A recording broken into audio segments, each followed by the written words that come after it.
Hello po mga kababayan, si Dante Maravillas. Pag-usapan ulit natin mga kababayan si Sara Duterte, yung impeachment sa kanya. At saka yung mga kaso, 3 counts na kasong grave threats. At ngayon may kumakalat na mga balita sa social media na ang sabi si Sara Duterte mga kababayan ay humihiling ng closed door meeting kay PBBM. Yan na niya, Mr. Maravillas, may confirmation na. Wala pa man po, mga kumakalat lang sa social media. Baka gustong i-test if it is possible. Di ba? Pero wala pa man pong official announcement mula sa panig ng ating Pangulong Bongbong, wala din sa panig ni Sara Duterte. Kumakalat lang po sa social media yung ganong mga usapan na ang sabi, humihiling ng closed door. Ayan na niya, Mr. Maravillas, kung halimbawa, mangyari yan. That is an indication of defeat. Di ba?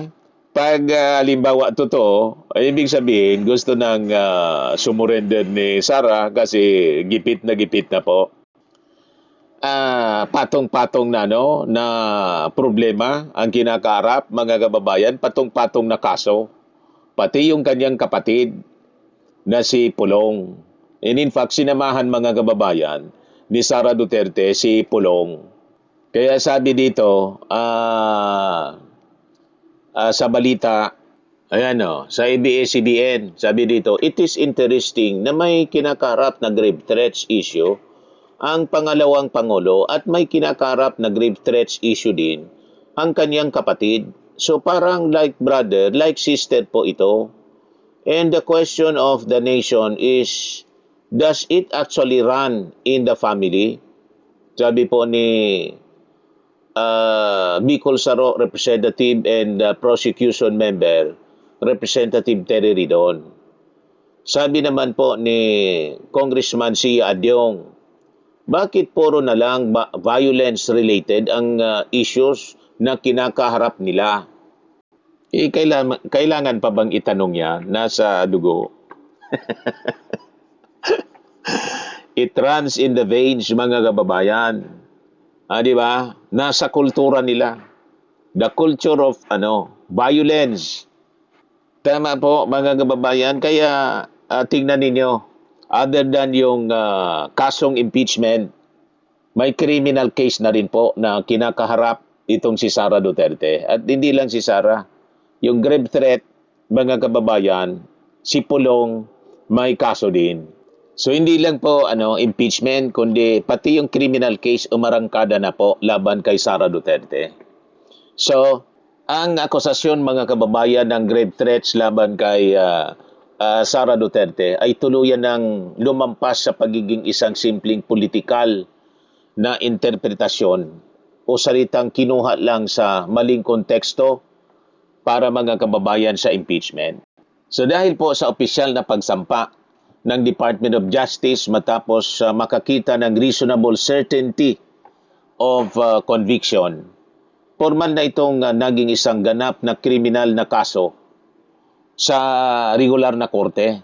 So ito yung napagdesisyonan ng Department of Justice, mga kababayan. Sa loob ng ilang linggo, pilit na pinagtatanggol ng kampo ni Sara Duterte, mga kababayan, ang kanyang mga binitawang salita noong November 2024 ay isang biro lamang. Yan ang sabi. Malinaw naman po na no joke, no joke. Paano naging biro lamang?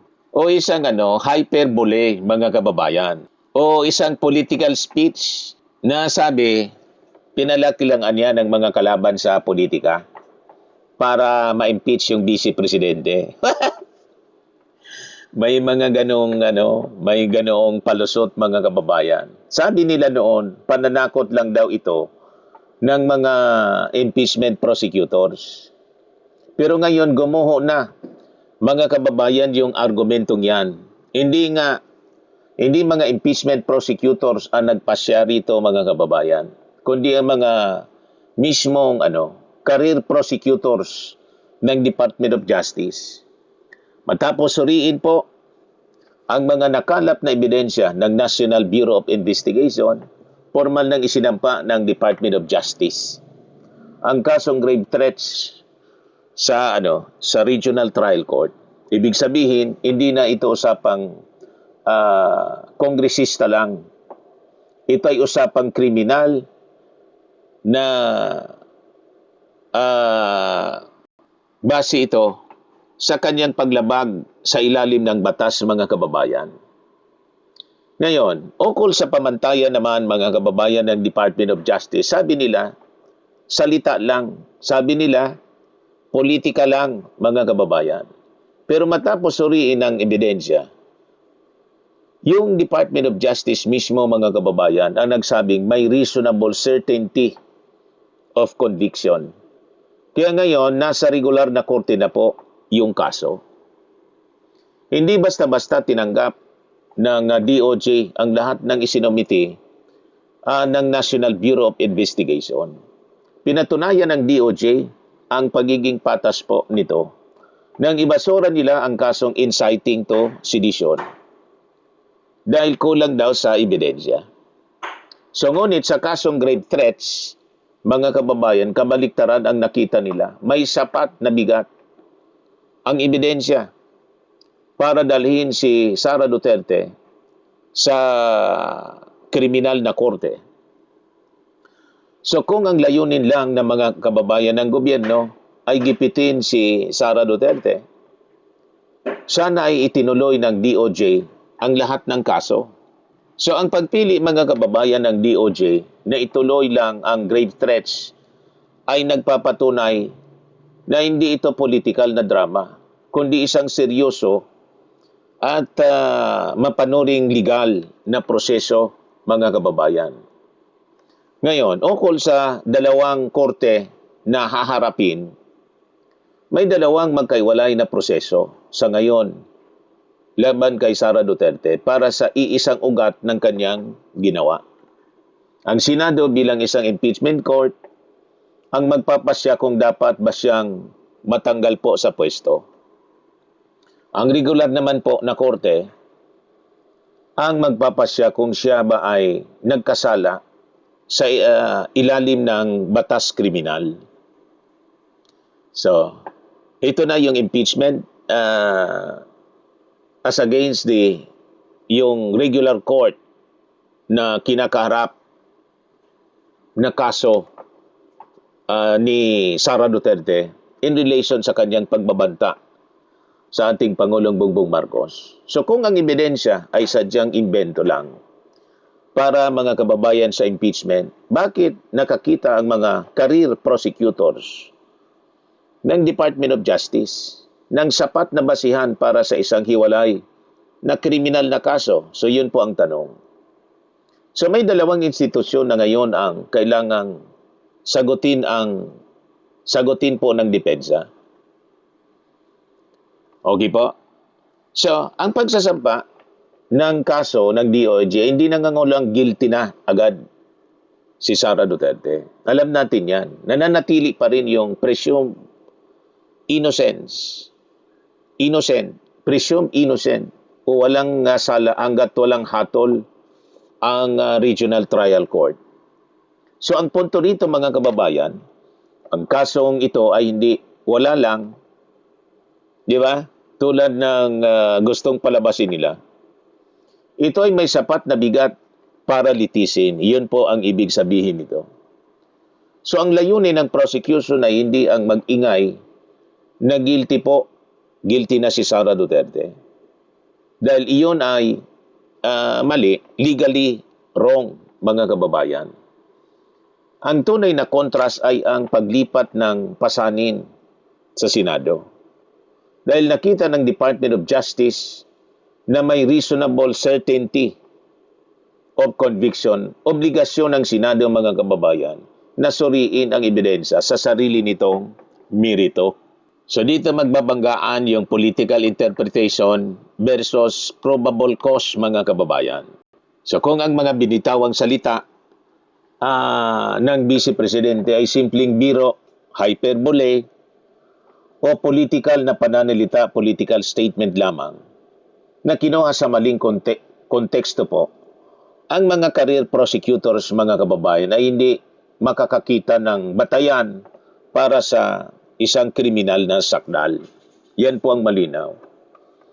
So ang DOJ prosecutors, mga kababayan, hindi lamang nakakita ng karaniwang probable cause dito, kundi taasan nilang idiniklara na may prima facie evidence with reasonable certainty of conviction.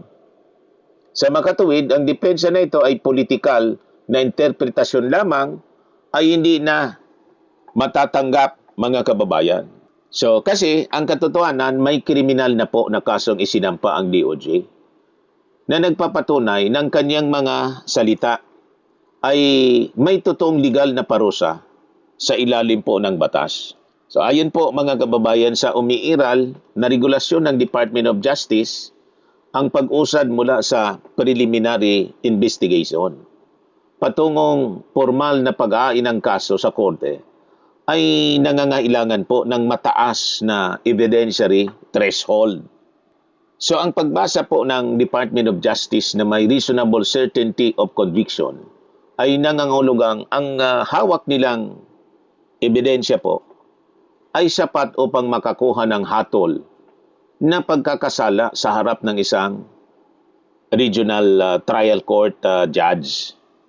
So may hiwalay po na jurisdiction sa impeachment at saka sa kriminal na kaso laban kay Sara Duterte.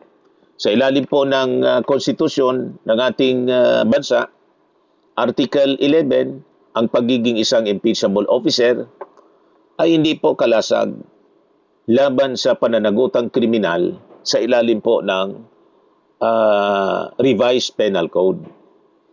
So ang kaso, mga kababayan, para sa grave threats, Article 282 ng revised penal code na sinampa sa Cyberspace Republic Act 10175 ay tumatakbo ng walang kinalaman sa pampolitikang kalalabasan ng pagliliti sa Senado. So tapos na, mga kababayan, ang political teorya na pinopolitika lang, mga kababayan, si Sara Duterte. May reasonable certainty na ng hustisya, mga kababayan, na kailangang sagutin ni Sara Duterte. Yan ang ibig sabihin po nito na pagsampa ng kaso ng Department of Justice ng 3 counts of grave threats laban sa Vice Presidente. Sa mga naghanap ng malinis and spacious fitness gym, pumunta lang po kayo sa aming Colossal Fitness Gym. We also offer Grab Car Rental with our brand new 2023 model ng Toyota Innova. We also accept booking for those who are planning to travel via PAL, Cebu Pacific, and other airline companies, local and international, and bills payment for Meralco bills, PLDT, Aleco bills, etc. Ang Colossal Fitness Gym is located at 3rd floor Security Bank Building, Landco Business Park, Legazpi City, Albay. For inquiries, look for Chilon Maravillas. Contact number 0966-802-0949. Yan yung aming Innova. Lagi na pong matao sa amin. Pati mga foreigners po, tingnan ninyo. Mga British tourists sila. Ang lalaki ng katawan na, mga kababayan, nag-gym sa amin. Ito naman po, Indian National. Ito mga mga European sila. Ito naman po, Fairmax Firming and Lifting Cream, pinapahid sa mga pulses in other affected area. Kainan po ito sa mga pains at paninigas na mga kaso-kasuan. Ito po, Automax Radiant Serum. Sa mukha naman yung application. Anti-aging po siya. You will look 10 years younger than your age. Ito naman po yung bagong product naming binibenta online. I am Amazing Worldwide Pure Organic Barley Powdered Drink Mix from Australia. Mainam po ito sa mga cancer patients. At saka yung mahilig sa choco barley po, I am Amazing Choco Barley. I-try nyo po, mga kababayan. Masarap siya po. And healthy. For your inquiries and orders, dumiretso na lang kayo sa aking architect na anak kong architect entrepreneur, Riz Maravillas.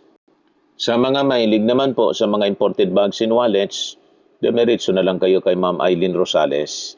Eileen Closet, nakabase siya po sa Amerika. Yan po yung kanyang live setting every Sunday, o bukas po ng gabi, 7 o'clock in the evening, Philippine time. Pwede kayo na mag-order sa kanya live.